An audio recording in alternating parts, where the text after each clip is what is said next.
Welcome to Grit with Wisdom. This is the podcast that delves deep into the inner psyche of mountain bikers from all aspects of our sport in order to discover the tools and the tactics that can help us have more fun out on the trails more often. Our aim here is to help you understand what it takes to push our own personal boundaries in the sport we love from a mental and emotional perspective. Today on the podcast, I'm lucky enough to be sitting down with fellow Aussie and fellow podcaster and fellow bike industry worker, among other things, Jarrad Connolly. So super stoked to be here. We've just been for a lap out on Mount Seymour. And now it's time to sit down and pick Jarrad's brains. Jarrad has a really diverse experience within the world of mountain biking. He is currently the sales manager at Steed Cycles, a local shop here on the North Shore, and he also hosts the Steed Cycles Podcast, so definitely another good one to go and check out there.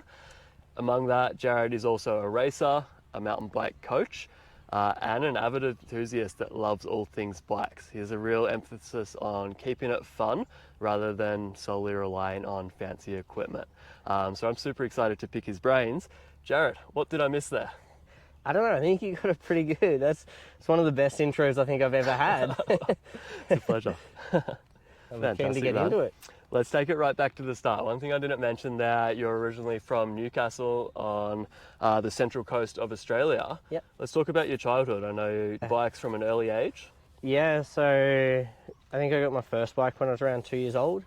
And it was before like the walking bikes or the pre-bikes. So just like you had the tricycle, and then from there got onto the training wheels, and pretty quickly off the training wheels. And I think we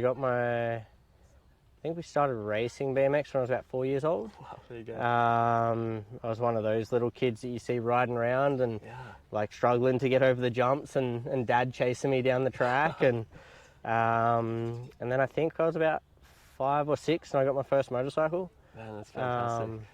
Just pausing it there, like starting out as a kid, did it all come easily to you? Was it all just fun, or do you remember challenges back then?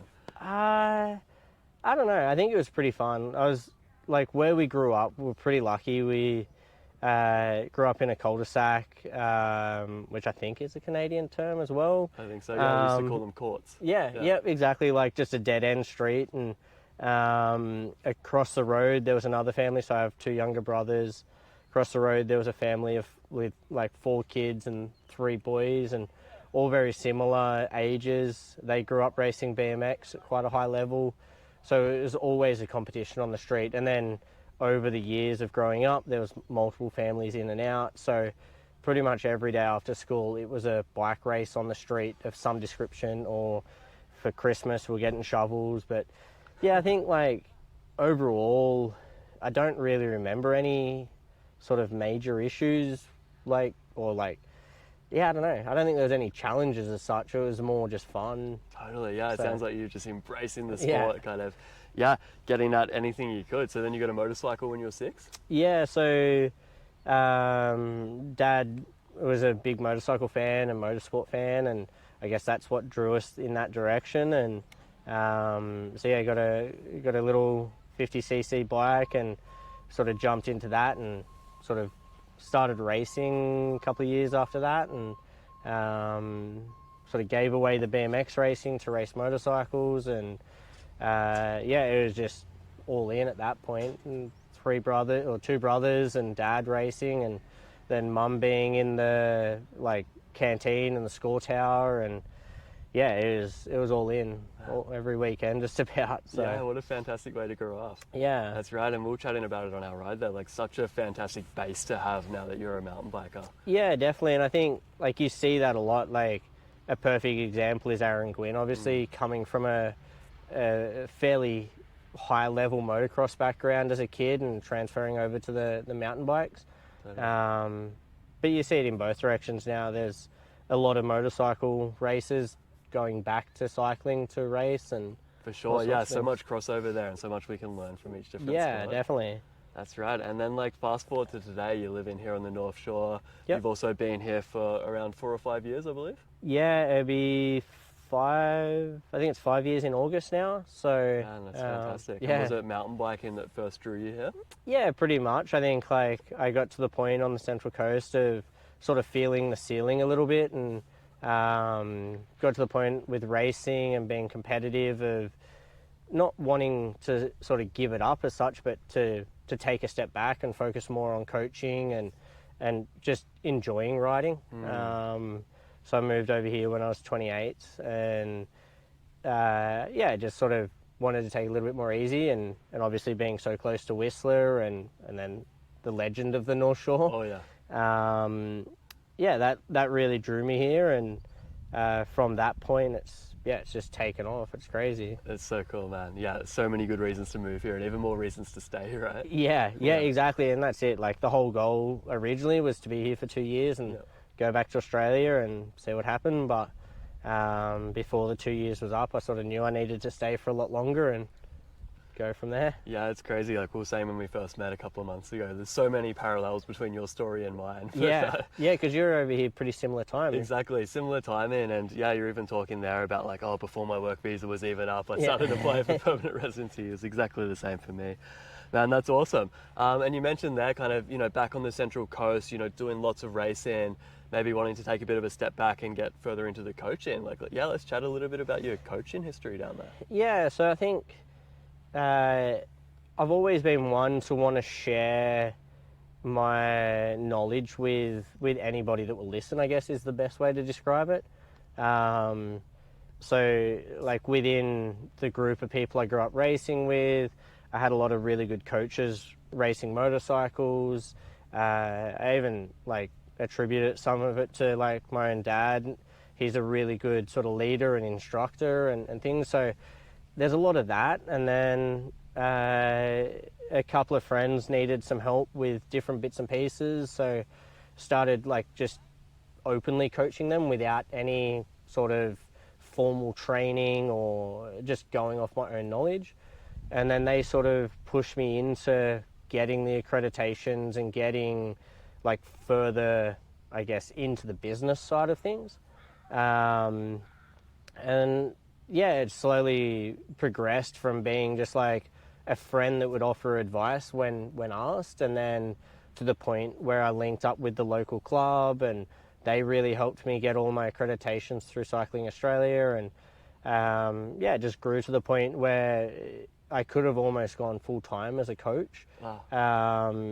But it was never consistent enough. But definitely paved the way for a lot of racing. Is kind of a side good thing from it is that, as everyone knows, unless you're a top 5 guy in the world, you're not really making much money off it. So to have that side hustle of like mountain biking and teaching, and that it kind of went hand in hand with the racing as well. Totally, such a good synergy there, and it's so cool to hear that it just kind of developed organically alongside your racing, alongside your passion for giving back.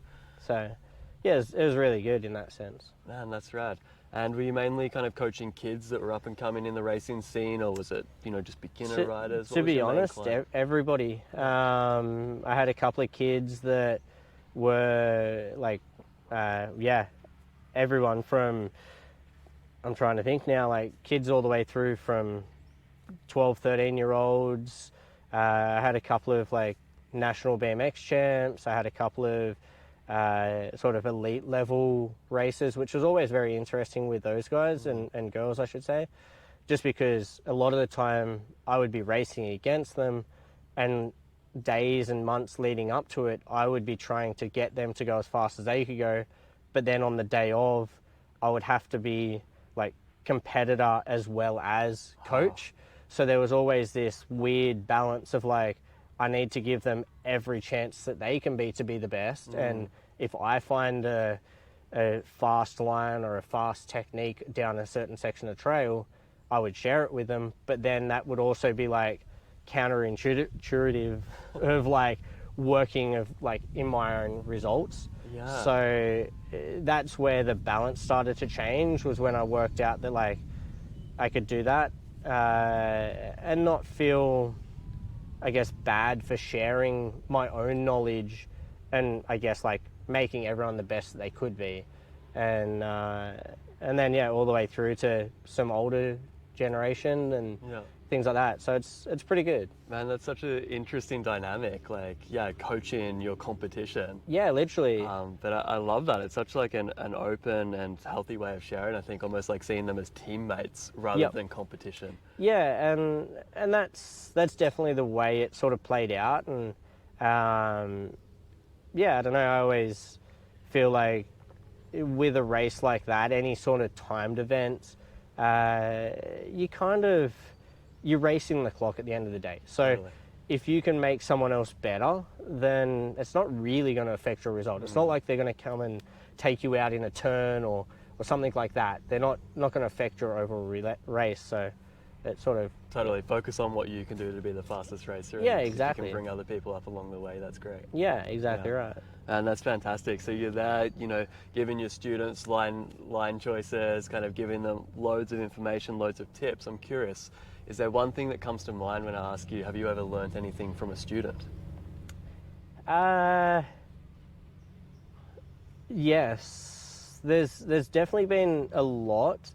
The one that pops into mind, and I'm still playing with the idea, and the technique is whether your feet stay level in a turn or whether you drop your outside foot. Yeah. And I think the old school way of doing it for many years has always been drop the outside foot to weight the outside of the bike and give the tyres grip. But the new modern, and I'd say in the last 2+ years, there's been a lot of sort of more modern coaches and modern riding style of keeping your feet level 100% of the time. And it's not that I disagree with it, because I definitely ride that way in some situations, but some people are coaching like never drop your feet. Yeah. And it's just a very interesting concept of that. So like something like that I've learned and now trying to work out how to break down and train and teach. But then like in general, just having to break down a skill, no matter how simple the skill is, the more you break it down, the more you understand it, the better you can ride. Yeah. So like my favorite one is telling people to breathe. And even last night we're at the jump park at Burnaby with all the DEVO kids, and one of the kids was coming through and you could see him just like tensing his jaw. And I'm like, he came up and he's like, oh, what do you think? I'm like, dude, you need to like slow down. I want you to go to the top and sing a song. I was like, whether it's out loud or in your head, sing a song. Yeah. And it's like, because the rhythm of you singing a song will make you breathe. And then he went through and obviously he was singing a song because you could see him nodding his head. And he come back up and I was like, oh, what were you singing? He's like, I couldn't think of anything. So I started singing the ABCs. Okay. And I'm like, hey, if that's what worked, that's what worked. And like little things like that you pick up, and it may not be a flaw of your own, but it changes your riding style because you're seeing other people's mistakes or other people's whatever you want to call it, and working with that to make yourself better as well. Totally. Yeah, so much good wisdom there. I'd love to unpack that. But yeah, I love the one about the breathing. I know I've certainly experienced that in my own riding where, you know, a friend has said to me, Jake, your face is so red when I've got to the bottom of something I find challenging. I'm like, oh yeah, that's because I wasn't breathing today. Yeah. And it's like, that's why I was riding like crap. That's why I was scared. Yeah. As soon as you start, doing something to bring you back to the present, whether it be just simply a breathing technique at the top or singing a song, everything starts to improve from there. Yeah, and it's, as I say, it's like, not all of the ideas are my own, but you hear different things from different coaches and different people. And as I say, I've been lucky enough to have a lot of coaching growing up, which I think has definitely helped my own form of coaching or style of coaching. Totally. But yeah, it's just like you just build on experience after experience and slowly work with that. Exactly. Yeah, it just keeps getting better and better. And speaking of mentors of your own, I know another question I've been wanting to ask you. Is there any like one bit of advice that stuck with you to this day that you were given by a mentor? There's been a lot, and I've been trying to think about this like since we spoke a while back, and I don't know if there's any one piece of advice. Sort of one of my favorite ones is like, you can only control what you control, and what you can't control, let the cards fall how they fall.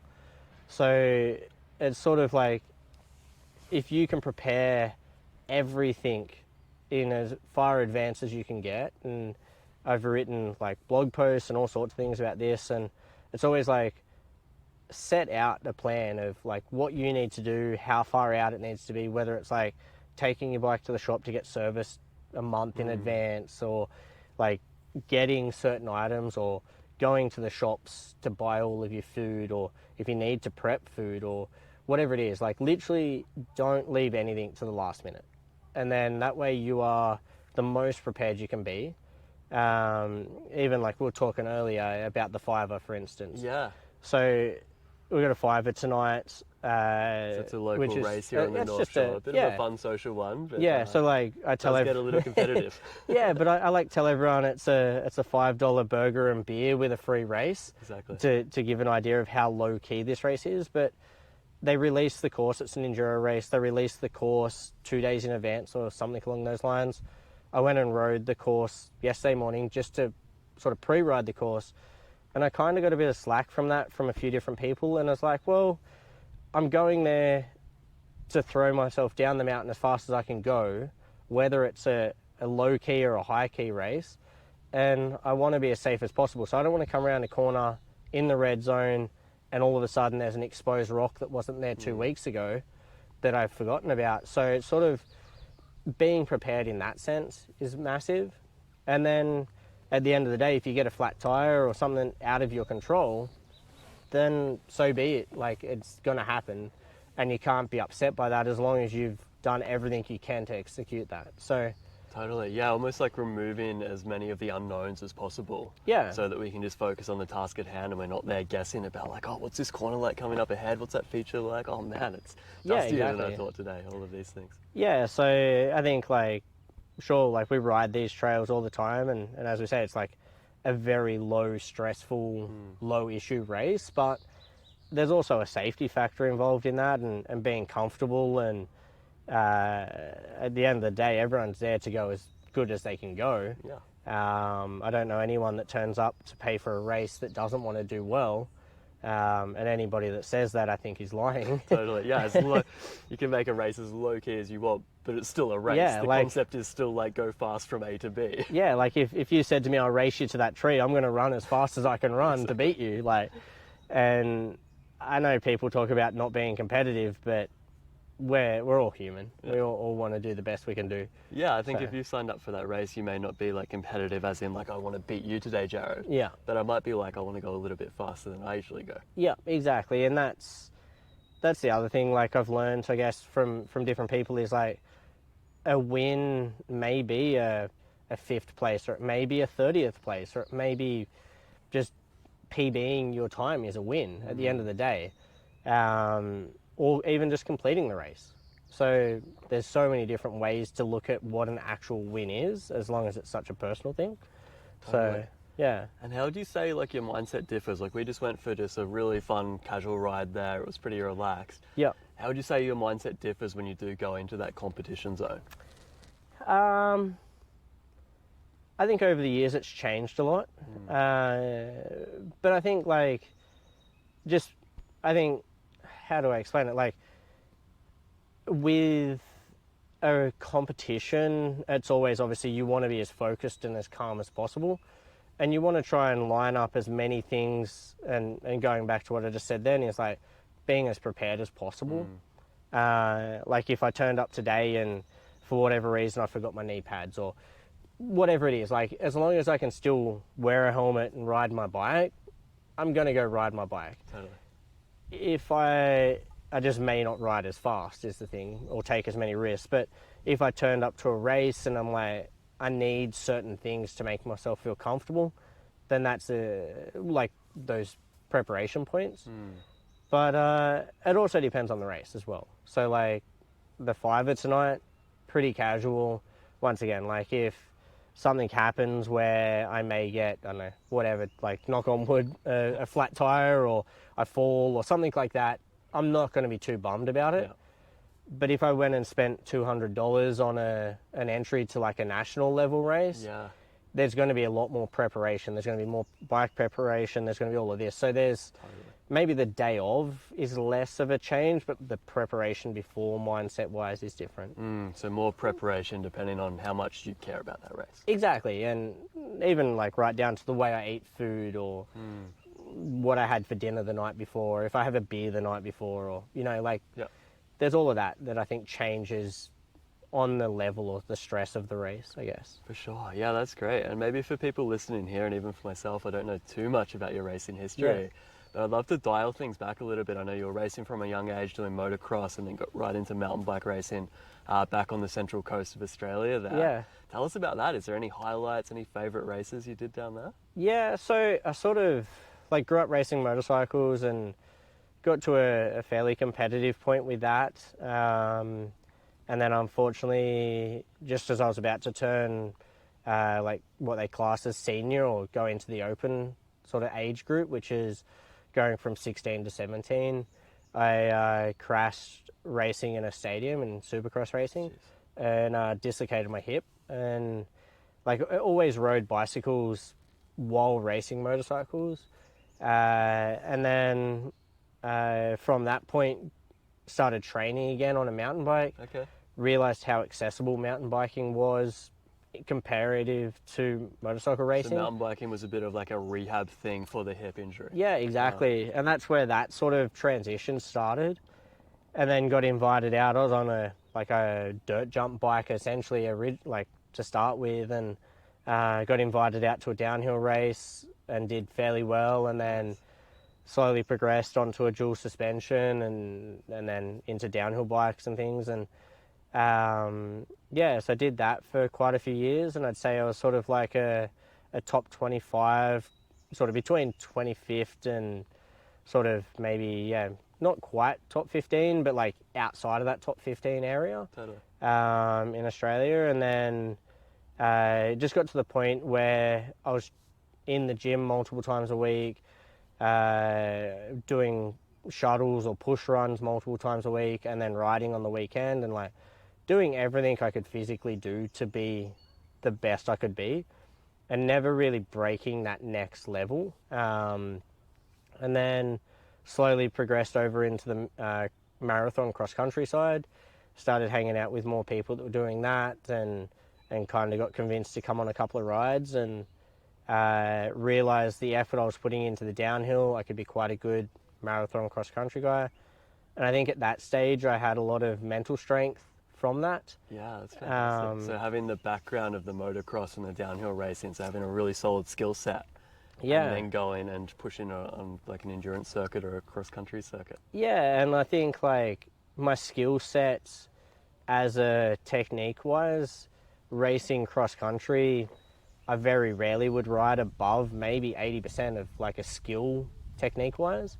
And obviously it's different because you're riding a much smaller suspension bike, and the endurance aspect changes that a lot.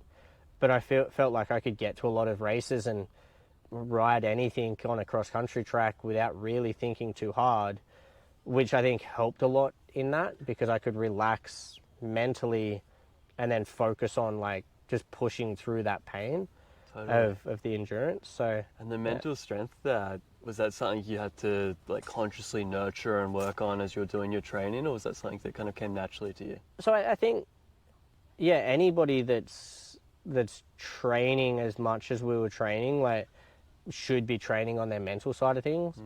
And I see a lot of people where they're talking about certain power numbers or what calories they're eating or anything like that.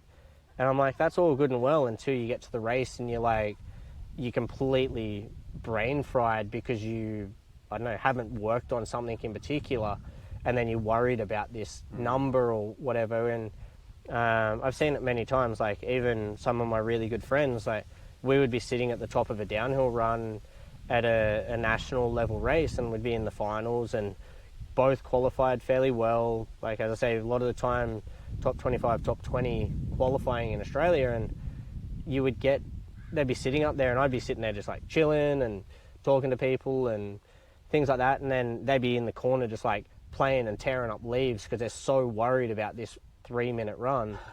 And it's like working on that mental aspect and that strength and being able to stay calm and comfortable in that position.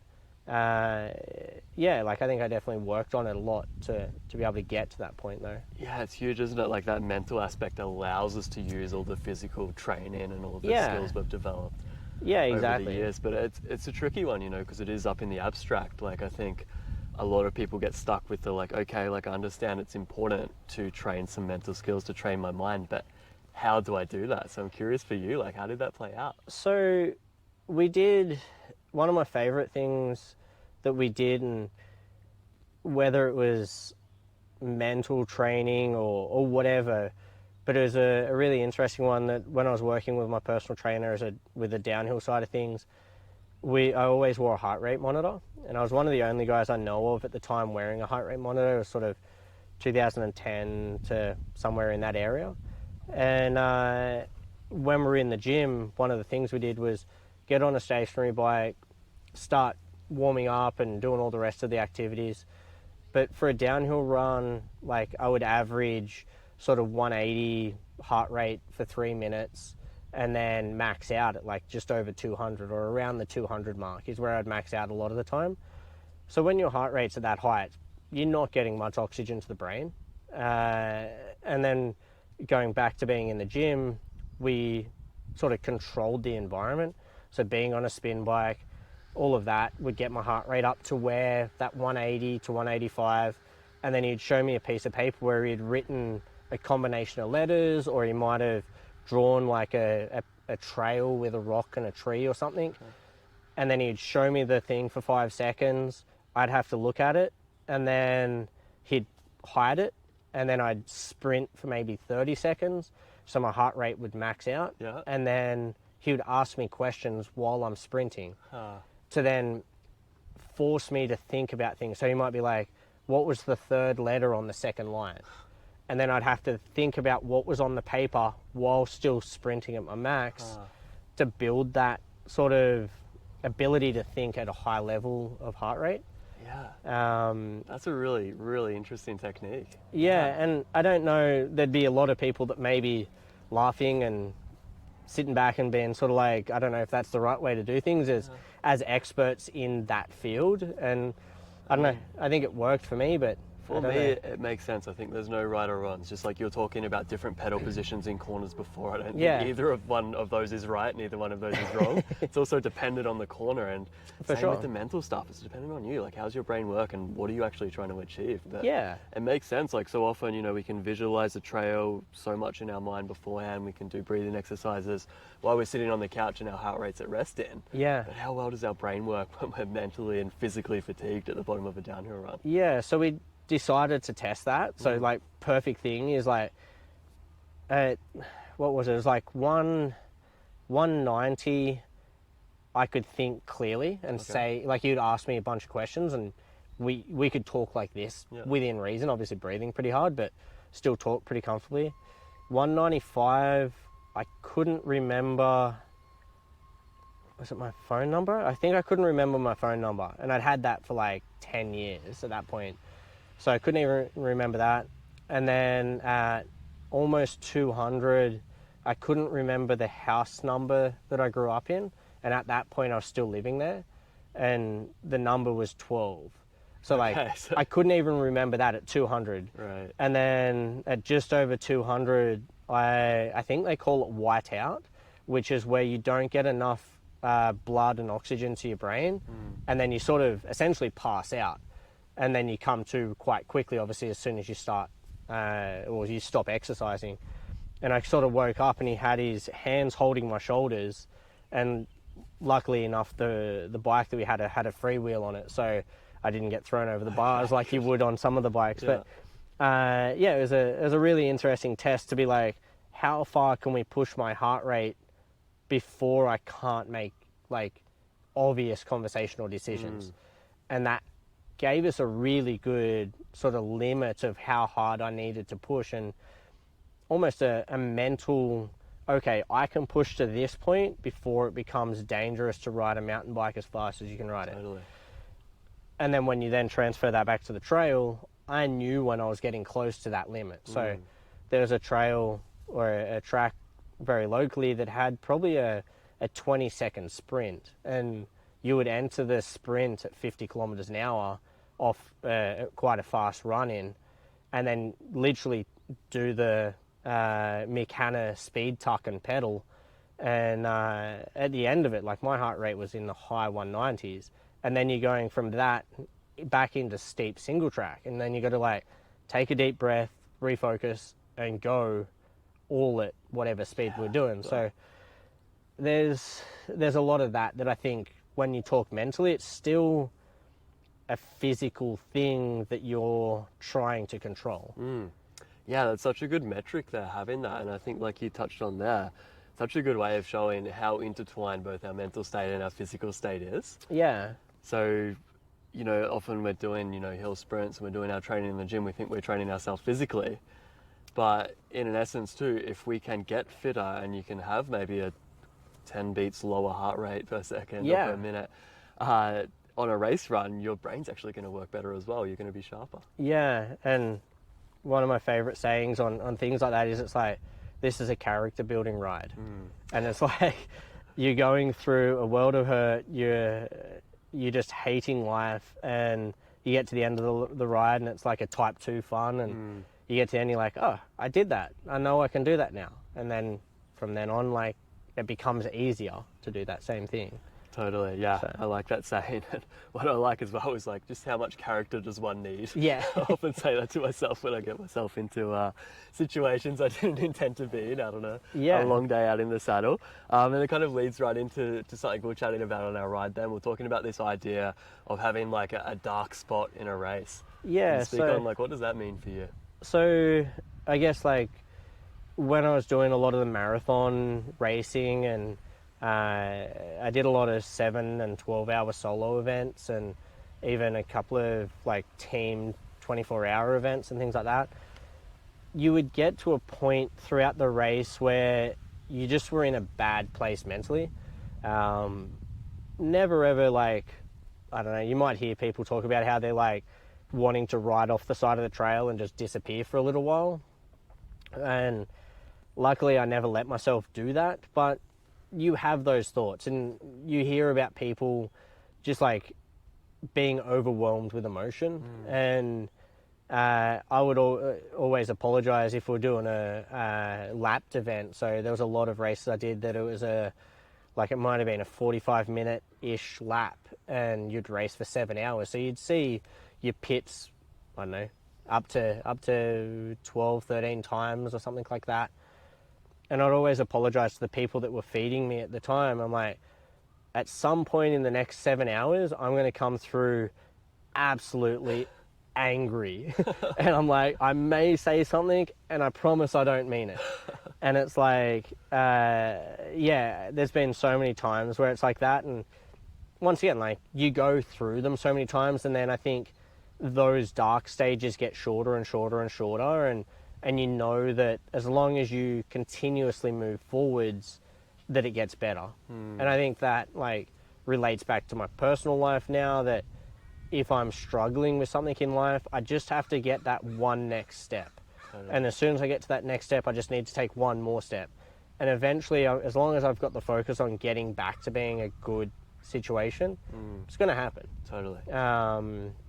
Yeah, that's some really good insight there. And it reminds me of something one of my mentors told me. You know, I said one day, like, I just feel like I'm going around in circles, like the same problems over and over again, or maybe the same crash over and over again. And he said, no, like, it's a spiral, not a circle. So like you say, each time you might experience a similar problem, or you might have a similar thing happen, but it's going to be smaller, or it's going to be easier to work through because you now have experience. Yeah, I remember one time I was sitting, I think I was second in the race at this point, and it was right on that 7 hour mark. And if anyone knows how these races work, it's sort of like you race to 7 hours and then you finish that lap. And it wasn't quite at 7 hours, it was just before. And I knew if I pulled out, I was going to get third, but if I continued to finish the lap, I was going to get second. And I just crossed the start finish and pulled up at the pits, and my legs were cramping so bad that I couldn't physically stand up, but I could pedal because I could put all my weight on the saddle and just like turn the pedals over. And anyway, I like climbed off the bike, and I had a wooden rolling pin that you'd see in a kitchen, and I'd literally roll out my quads. So as I'm coming in, I'm like, I need the rolling pin. So one of the guys was handing me the rolling pin, and as I stood off the bike, I literally collapsed, and I was super lucky that my dad was standing behind me and caught me under my armpits. And he just like held me. He's like, what do you want to do? I'm like, literally put me back on the bike. I'm like, physically lift me up and put me on the bike. And he's like, you sure? And I'm like, yes. Put me on the bike because I can pedal. And he's like, all right. And he like lifts me up. And at this point, I was like 155 pounds. So I weighed not much. And he just like lifts me up, sat me back on the pedal, handed me a bottle of ice water. And I just like rode for the next half an hour around. And it's like those sort of things that you just mentally have to go through. And I completely agree. Like there was many times before that I just couldn't do that. So yeah, the spiral thing is such a good like way of describing it. I never thought of that. Totally. Yeah, I'm a visual guy, so that one really resonated with me. I was like, yeah, I can see that. It makes sense. Yeah.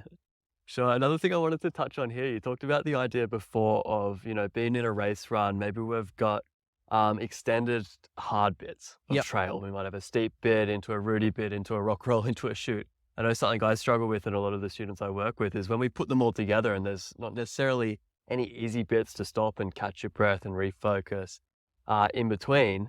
How do you do that? Like, how do you refocus when you're out there on an extended, challenging bit of trail? I don't really have an easy answer. I think it goes back to, I think it goes back to breathing. Learning to breathe through technical trail.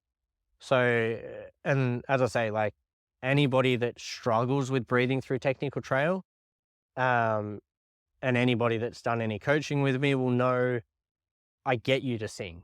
And it's like, I don't care whether you're singing out loud or singing internally, but if you sing, it makes you breathe because of the rhythm of the song. Totally. Twinkle, Twinkle, Little Stars is a perfect song because the rhythm and the way, I don't understand music enough to really explain this too well. Tempo. But it's a tempo that like keeps your breathing quick enough that you don't sort of lose track of what you're doing. And it's almost like that lullaby that just like calms you down. And I think that's my biggest thing, is like to reset and refocus. And you only need one deep breath to refocus. When you think about it, it's sort of like, I can see from here, 20 meters forwards, there's a smooth bit of trail. I can go in through my nose, out through my mouth. I've reset. Let's attack again.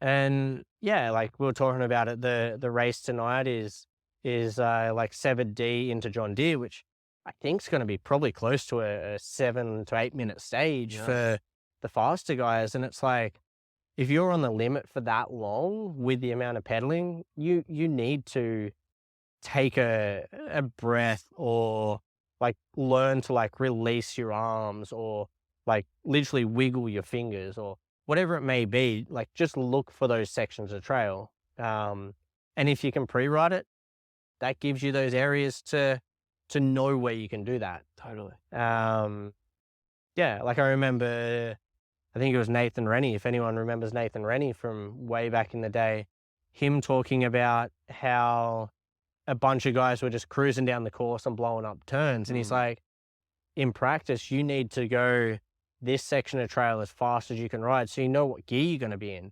Because if you don't know what gear you're going to be in, you're going to come out of a turn in the wrong gear, and all of a sudden either being too hard or too easy of a gear. So there's all these like preparation things that then allow you to do that. Totally. Yeah. And I like that point now, like practice it how you're going to ride it in the race. Yeah, exactly. Otherwise you're almost practicing the wrong thing. You're practicing going slow. Yeah. So like you hear of a lot of people and they like stop in the same points all the way down the trail in practice.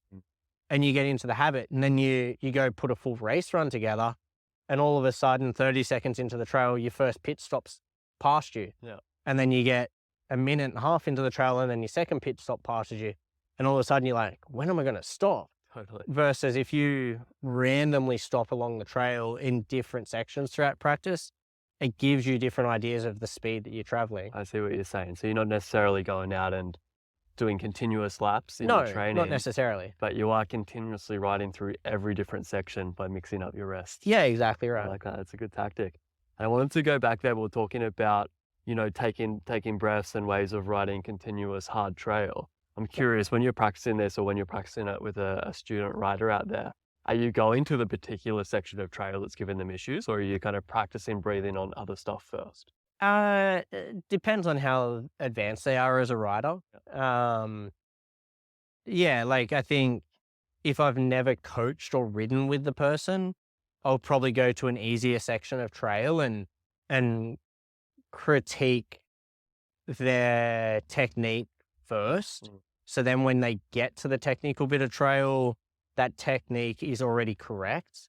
And they understand. So if we talk about like their pelvis position or their chin position or whatever it is, they've already got an idea of what we're talking about. So I don't have to talk them through a technical, scary bit of trail that they're worried about, plus correct their technique, plus correct their breathing, plus whatever else they're doing. Yeah. So I think taking it back to that green or blue trail or whatever is a comfortable level for them is a good thing. And like one of my favorite things to say to people when they first ride a section is, especially on some of the easier stuff that we're trying to work with technique, is like, do it at walking pace. Yeah. And everyone's like, what's walking pace? I was like, well, it's different for everybody.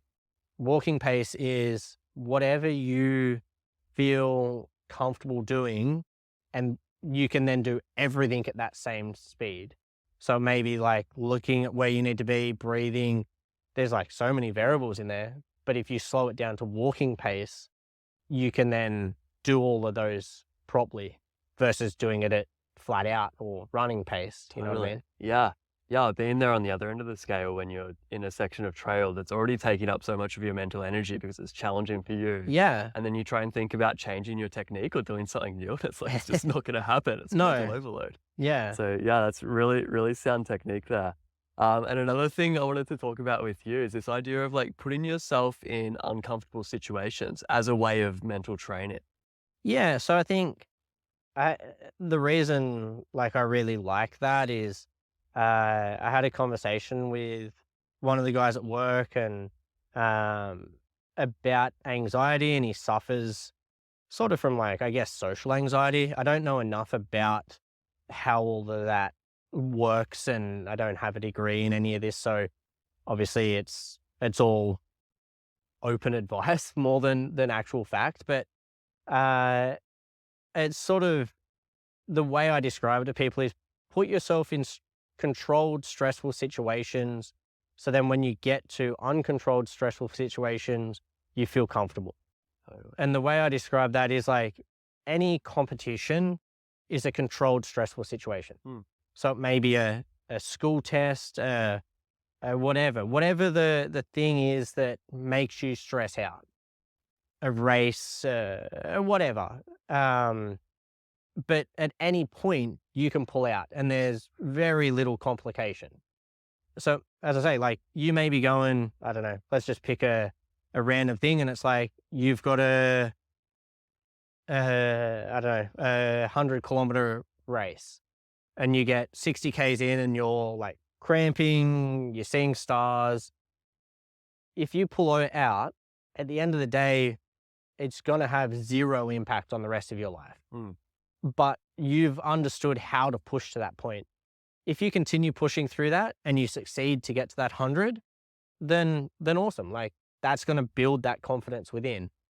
It also gives you the idea of being able to like control your mental state and push through that mental state of being like, I really want to give up right now, and understand like that moving forwards. So then if you then flip that to like an uncontrolled, stressful situation, let's just say you get in a car crash. All of a sudden you've run up the back of somebody, heart rate's through the roof, adrenaline's going everywhere. The dude in the car in front of you is screaming at you. Your anxiety is obviously going to be pretty crazy at that point. Like, what's going to happen next? But if you've gone through all these other controlled stressful situations, you're like, okay, I just need to take a breath. If I stay calm, I can work through these next steps. And I know eventually the longer we get away from this immediate stressful thing, it's going to slowly work its way out. Totally. So there's that. And yeah, like I had that conversation with him, and I told him to go sit in the bathroom with all the lights off. So it was a dark room, and like pretty much zero out all of the senses. And then he came back out and he was much calmer, much more collected. And then that's where that conversation started. And it sort of, as I say, I don't have any formal education in it, but I feel like that's such a helpful thing for a lot of people. I think it's cool to have the conversation on this level as well, and just normalize conversations around Yeah, anxiety, because it's something I think we all experience on some level. for sure. And I can relate to that, like in a biking sense. Often my biking will change and my mental state while biking will change depending on who I'm riding with, or whether it's a race environment or Yeah. just a casual ride with someone I really trust. Yeah, and I guess that's another thing, is it's like you may turn up and all of a sudden there's 5 professional level riders there, and you're like, wow, I don't think I can ride with these guys. But then you go and ride with them and they're all chill dudes, and Exactly.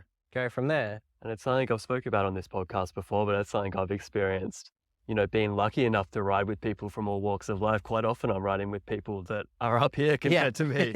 And that can elicit, some kind of like self-comparison and stuff going on in my head that I know is not the right take to it, but sometimes it can be hard to bring under control. Yeah, and I think you can get stuck in your head for sure. one saying that I heard from the late Geordie Lunn is go big or don't. And what he means by that is like, if you feel comfortable, sure, go send it, go do crazy stuff. Yeah. And that guy was insane. But if you turn up and you're like, I'm not really feeling it today, take the beeline, take the blue run, like enjoy it. Like you don't always have to be that level. Yeah. And that's where that same thing of like the controlled stressful situation, you could be dropping off a 10-foot drop, or you could ride around it. That's the control. You've got that choice. Exactly. Yeah. You're the one pulling the reins. And Yeah. I think that in itself is such a good way of alleviating some anxiety, being like, I have a choice. I don't have to ride this. For sure. And just reminding yourself at the end of the day, like, no one actually cares if you Yeah, ride it or you exactly. don't. Like, And it's so cool to hear that coming from someone like Geordie. It's like, Yeah. like do it if you want. But if you Yeah. don't, like, and like you watch some of his videos in the past and stuff, and like yeah. that dude's a madman, and like full respect to him. But then like to hear him say that is like even more respectful, to be like, you don't actually have to be insane to ride for fun, if that makes sense. Yeah, exactly. Like mountain biking doesn't have to be scary. Yeah, exactly. Exactly. Exactly right. That kind of leads into another question I wanted to ask you. I always like asking people for their experience around emotions like fear, doubt, and hesitation. How have those ones played out for you in your mountain biking life? So my partner and housemates are going to love this, because I live with 3 females, and they always talk about how my emotions are so level.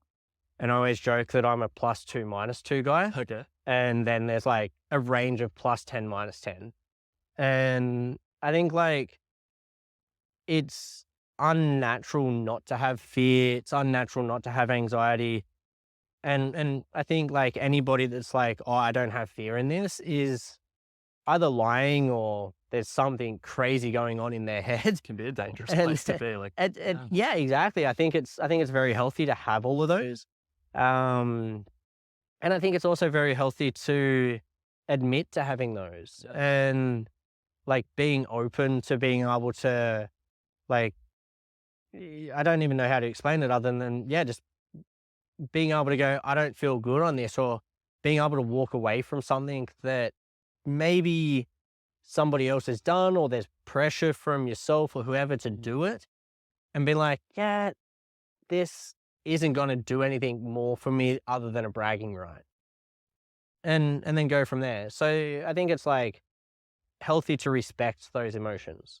totally. Yeah, often they're there as a warning sign that something isn't quite right. Yeah, exactly. Like maybe you got out of bed on the wrong side, or something isn't lining up on that particular day. And if it's not, like, don't push yourself to do it, because that's usually when it goes wrong. Totally. Yeah. Yeah. If we're not feeling it, don't do it. It goes back to that.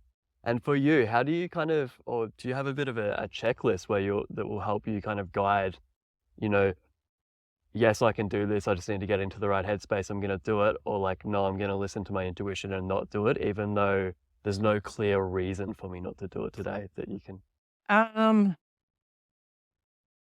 don't know off the top of my head. I think, like, once again, it's just listening to your body, understanding it. If you feel confident, like a perfect example is, like, say, crabapple hits at Whistler.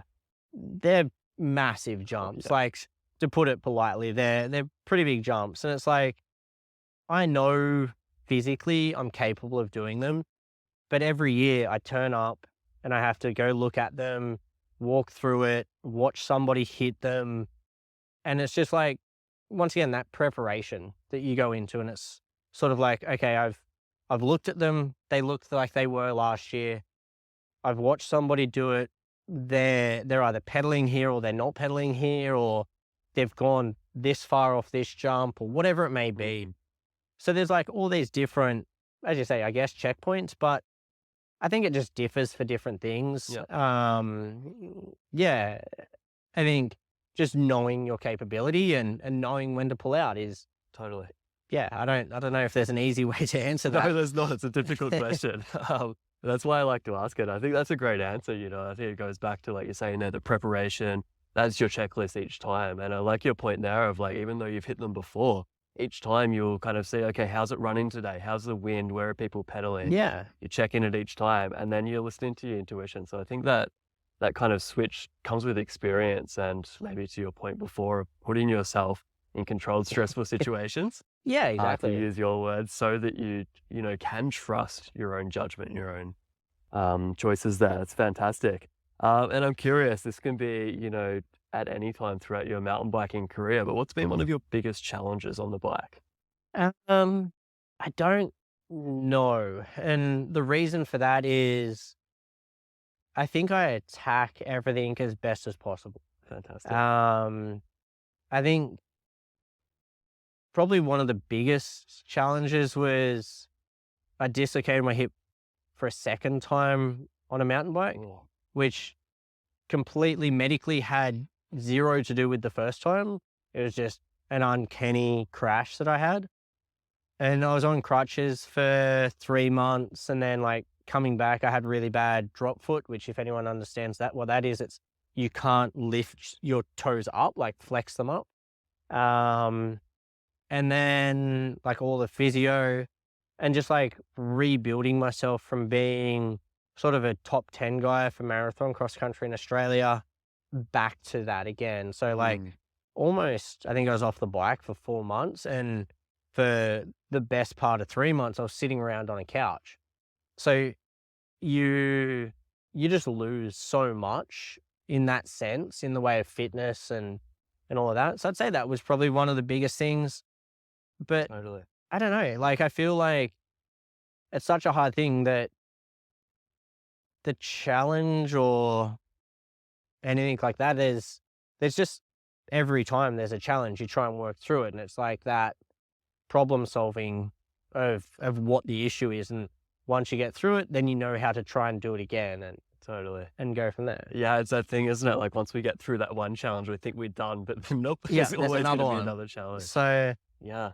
yeah, Well, thanks for digging into your crash there. I'm sure it was equally hard mentally, like that time on the couch, thinking about, like, am I going to be a top 10 racer again? yeah, and that's definitely a thing. And, like, to be honest, I think the hardest thing mentally is when you don't know why you crashed. Because if you know why you crashed, you can go back and analyze why you did it, or what happened, or how something broke, or what was the cause of it. And then you can then, once again, like, problem solve on how to fix that and not have that happen again. Totally. But if something freak happens and you don't know how to fix that, then that's pretty scary, because you're like, did I need to go faster in that section, or did I need to go slower, or was I on the wrong line? Or like, there's so many things like that where you're like, I don't know what went wrong, so I don't know how to fix it. And I think that's probably more of a challenge than being able to look back and resolve something. Or Totally. I mean? Yeah, it's always so good to get like back into an objective mindset where we're like, oh, X went wrong. I can change X next time. I'm in control. I know I can do it. Yeah, But like you exactly. say there, if we don't know what went wrong, we don't know what we need to change. We're Yeah. going to go into it with some more unknowns next time. So Yeah, exactly. And I think that's just human nature of like, well, especially with my personality, is like, I want to dive into, if something went wrong, dive into why it went wrong, and then try and fix it and make it better for the next time. totally. And I think that can be, well, that's where it can be really helpful to go and find someone that's done it successfully. And be like, Yeah. what line do you take down here? Or like, Yeah, can you watch me down here? Can you film me? Let's look at my body position. Let's look at my braking points. for sure. And find something that you need to change. That's great. And it kind of leads right into another question I wanted to ask you. And that's, if you have any little crashes or little setbacks these days, is there anything you're doing to help minimize any mental blocks or, issues around that particular feature or that particular style of trail? Yeah, I think just like, once again, like trying to work through the reason why I crashed. So it could be as simple as like sliding out in a turn, or it could be as simple as like misreading the trail and, well, maybe not simple, but like more advanced, of misreading a trail and like just getting it completely wrong and crashing from there. So I think just like understanding why you crashed and allowing yourself the time to sit and review it. I think people that try and put it behind them and forget about it is unhealthy, in the sense of like, you're not allowing yourself to build on that error. Totally. There is a bit of a trend, and maybe it's a bit of an old school take on mountain biking, but like, if you have a crash, like, get back up, do it straight away again, so that you don't get a Yeah. mental block. But I like what you're saying now. Like, if we get back up and do it again the exact same way, Possibly we're going to gonna happen. crash again, and we get like this compound crash in. Yeah, and Where that, it only gets worse. like, I still agree with like, if you fall off the horse, get back on it. But that saying is only, what, 5 words long? Yeah. So you have to sort of allow for time to recover, review, and that may only be a 30-second window, or it may be a week window. Totally. Or it may be even longer for some people, who knows, like, but just being able to understand why you crashed or how you crashed and be okay with that is one thing. And then evaluating whether it's worth trying to redo that. Totally. It may not, the risk versus reward may not be there. Yeah, so it's just extending that timeline a little bit more depending on the situation. For I like sure. that. And another kind of common bit of advice that gets thrown around in the mountain biking world is like, oh man, you've got to learn to crash. So I'm curious for your perspective on this one as a coach. When someone's starting out in mountain biking, are you telling them like, oh yeah, you should definitely learn how to crash, or are you maybe teaching them techniques so that they don't fall in the first place? No, I think like falling is part of mountain biking. And like that old saying of like, if you're not falling, you're not trying hard enough, I think is a bit of a funny one. Yeah. But yeah, like there's been tons of techniques and I guess exercises you can do. So one that I've done with a lot of like skills camps and stuff is, you get a big grassy hill, you get a bunch of cardboard squares, and then you get the kids or whoever it is to come in as fast as they can go and try and skid on the cardboard. And it's like you're on ice. Like you crash very quickly. But the idea is that you're going at speed that may be a little slower than trail speed. You're on a big grass hill, so you're going to probably roll out of it. But it also gives you that control of being on an unstable bike. So there's all these different things of like learning how to control a bike when it's out of control.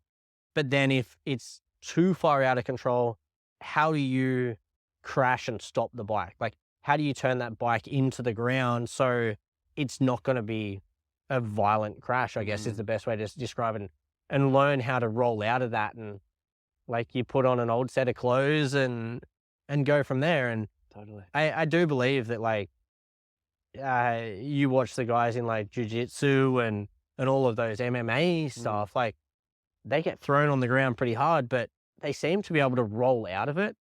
And that's where I think a crash gets scary versus a little bit more sort of mentally easier is if you land and splat versus if you land and roll. So if you can land and roll out of a crash, the risk of injury, I think, drops. Totally. Versus if you land and stop dead, like that's usually where it is. And like you hear the joke about speed doesn't kill people, stopping instantly does. Yeah. And at the end of the day, like speed is obviously the cause, but it's the stopping instantly is what hurts. So yeah, and it's amazing. Like when we watch, high level riders, like someone like Geordie or the guys competing in joyrides, girls as well. When they crash, they don't stop. They keep running down the down ramp, and it's like, holy crap, how did they get out of that? But it goes back to what you're saying there. So that's a cool exercise you do with the kids, like a good controlled way of crashing. And it probably takes away some of the anxiety about crashing in the first place. So then maybe they're crashing less. Especially like a perfect example is like the people that are clipped in. Like they're so scared of not being able to clip out when they crash. It's a once again, a controlled, stressful environment to learn how to fall. And like, I've been lucky that no one's hurt themselves, but they could be. Totally.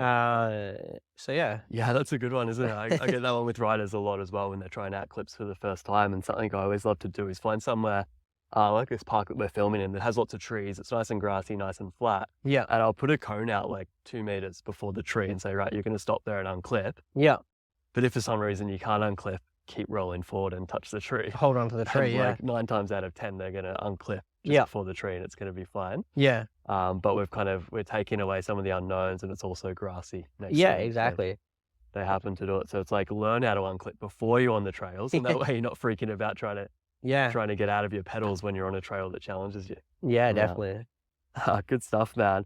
And I wanted to ask you, like, you've got a lot of years of riding experience, a lot of years of coaching and racing under your belt now, but if you ever experience off days mentally, what does your self-talk look like these days? And what are you saying to yourself there? Like now it's like allowing myself to rest. When I was training full time, it was different because there was a lot of numbers and science behind how mentally tired versus how physically tired I was. And I think like if you can follow a training program to like 85, 90%, you're probably going to get majority of the training benefit out of it. So missing that 10% of the training isn't the worst in the world unless you're maybe training for a world title. But these days it's sort of like, if I'm not feeling it or if I'm, I don't know. I use like road cycling a lot as a head clearer, even if it's only a 45-minute ride, just go for a cruise. Like I'm not putting out any high intensity, but I think, and I think it's been scientifically proven that like physical exercise helps with mental sort of stress. So whether you put on a podcast or some music or something to listen to and just like zone out from the real world. I think like mentally bad days, even going for a walk, like just getting outside in the open air, whether it's winter or summer, like sun out, raining, whatever. Totally. Like you hear about the runners talk about running highs. And I think you can get that from most exercise sort of thing. So yeah, that's great advice. Yeah, just get moving. Yeah. I can't remember who it was. Someone mentioned on this podcast, like emotion is energy in motion. So For if sure. we've got an emotion that we want to move through, us, it's like, get moving.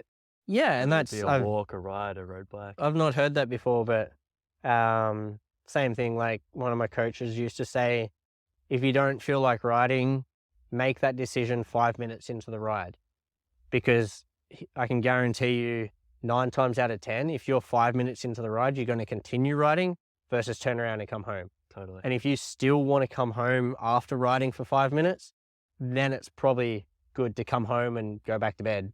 Yeah, I like that saying. Often for me, I'll like maybe not necessarily like turn around and go home, but I'll change plans. I might get like 5 minutes up the climb trail. I'm like, hey, Yeah. you know what? I'm really not feeling that good today. I'm just gonna ride something chill. Yeah, exactly. And goes back to what we're saying, like, you don't always have to be riding the gnarliest technical trail to have fun. Exactly. Like, we just rode Emperor's Bypass, which I think is a green trail. Yeah. And that's like one of the funnest trails on the North Shore. Totally. That was one of the funnest parts of our ride today. Yeah. We just come down like a double black trail. So yeah, as I say, I think like just listening to your body, and some days maybe you don't need to force yourself to go out, and other days even just going for a half an hour walk is enough to clear your head. Totally, man. Yeah, really wise words there. Yeah. I wanted to, before we wrap things up, I wanted to talk a little bit more about the coaching you're doing these days here on the North Shore. Yep. You've got your own business called Dynamic Cycling Academy. Yeah. And you're also working with the DEVO Kids Race Team. Can you tell us a little bit about that? Yeah, so the Dynamic Cycling Academy definitely taken not so much a backseat, but like it's a lower priority these days. So it's still coaching, and anybody that wants some form of coaching, any level, whether it's like, kids all the way through to seniors. I'm happy to coach and help and all of that, but I'm not really pushing it anywhere near the way I pushed it in Australia. Okay.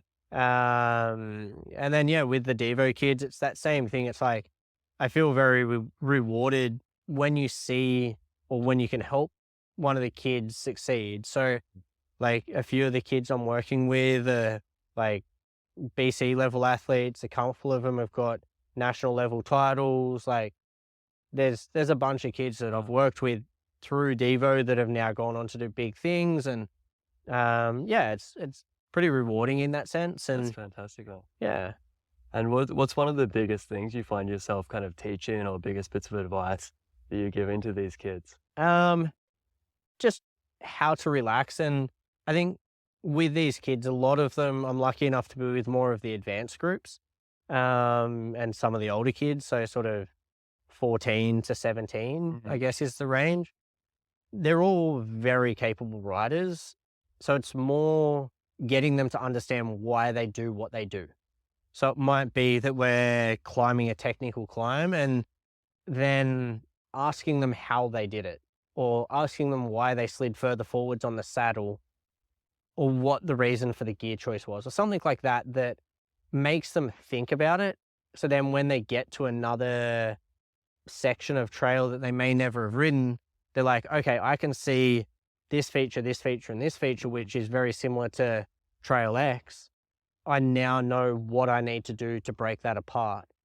So it's like getting them to understand those skills, I think, is the big thing for that level. Yeah, it's an interesting one. So they're already really good riders. They've already got really good skills, but you're almost just like bringing those skills to the front of their mind so that practice is more purposeful. For sure. Yeah. So like I break it back down to like, you can go put cones on a grass and turn through the cones, and it doesn't matter what level of rider it is, you can make sort of the rider better from that. Totally. So there's all of those things that you can just break down and, as you say, bring it to the front of their mind so they're thinking about that. Fantastic. So we're going to start winding things down in just a second here so that you can go and rest up before your next ride today.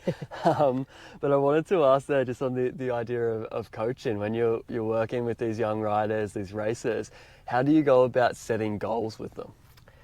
I think that's very like personal, depending on the person, like depending on each rider and athlete and what level they're at and what they determine as something they want to achieve. So it's just breaking all of that down and pinpointing certain things. And I think I said it earlier, it's like a win could be anything from first place through to last place, as long as they've achieved what their goal is.